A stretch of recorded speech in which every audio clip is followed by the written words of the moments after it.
Hey, this is Michael McCuistion, and you're watching Movers and Shakers Unlimited.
What's up, guys? I'm here at 2017 San Diego Comic-Con, and I'm honored to have special guest Michael McCuistion. What's going on? Hey, great to meet you. You too, you too. So I know you just got in, so with that being said, are you going to have an opportunity to do anything, fun outside of, work?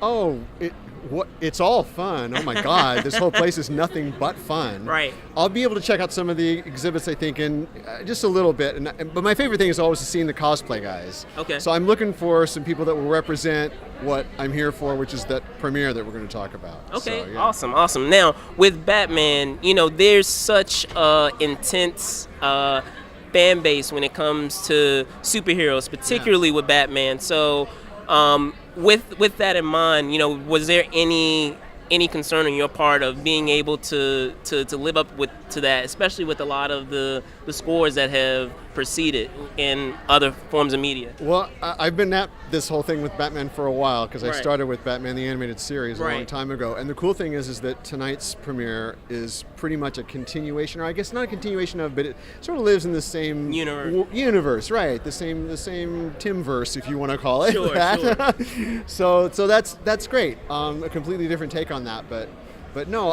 I think the most interesting thing about this is that it's such a different take on that universe because it has so many comedy elements in it, thanks to our friend Harley Quinn. Sure, completely unpredictable. So yeah, that was the big challenge. The big challenge was, balancing, the great action and the great legend that is Batman with all these kind of kooky, goofy things that were happening at the same time.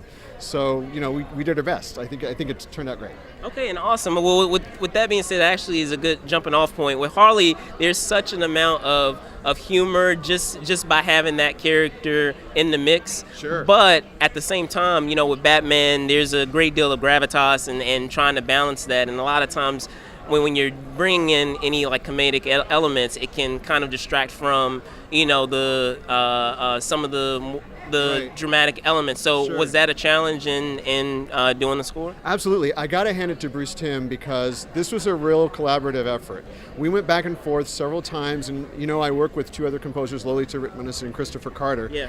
And so the four of us would sit in the room and we would play music for Bruce, and he would say, this little moment here actually needs to be a little bit different. And so we would try different things, and it was very collaborative because it was like walking a tightrope. I mean, you can only imagine. Right. So we wanted to make sure to, honor Batman's legacy, but at the same time, we got to pay tribute to Harley Quinn too. So it was a real meeting of the minds, and he was right on point with everything he knows about the characters. I mean, he is the man. So it was a thrill to work with him on this. All right, awesome. And additionally, with this film, we were just commenting just earlier about it being in a universe that you phrased it. What other are you already planning to do? Any additional films within this universe going forward, or is the focus right now, just this film? Or do you have any idea that something else may be coming? I don't know what their plans are for the future of this kind of thing. Yeah.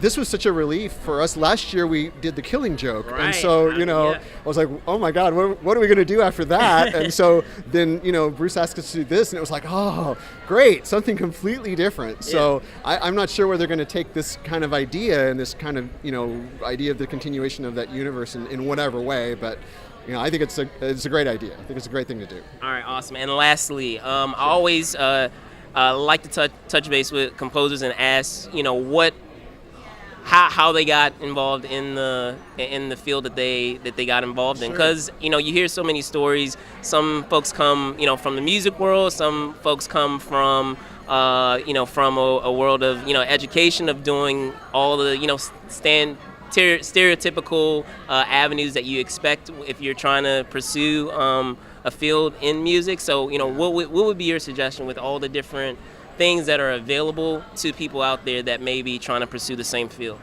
You mean in terms of them wanting to be a film composer themselves? Absolutely, yeah. Well, I think it's a really personal journey. Everyone comes to it in a different way. I happen to go the crazy traditional way and get a degree in composition and all that business, and then I came out to California and studied film composing with mentors, people like Jerry Goldsmith and Henry Mancini and folks like that. I was just really, really lucky. I was on the tail end of that. But so many people today, they're working with collaborators on YouTube and they're making videos and films, and those things get noticed. And maybe somebody who has a bigger project at a studio likes that, and so they'll seek those people out. So I think there's a whole lot more avenues available today. The main thing is, if you love film music and you love writing film music, do it. Find people to work with and get your music out there and see what happens. And it's one of those careers where you've got to love it or it's just not going to work. So as long as you love it, get your music out there. All right, awesome. Well, Michael, thank you so much You're for welcome. your time. I It's great to appreciate meet it. you. All right, there you have it, guys. 2017 San Diego Comic-Con. I'll see you soon.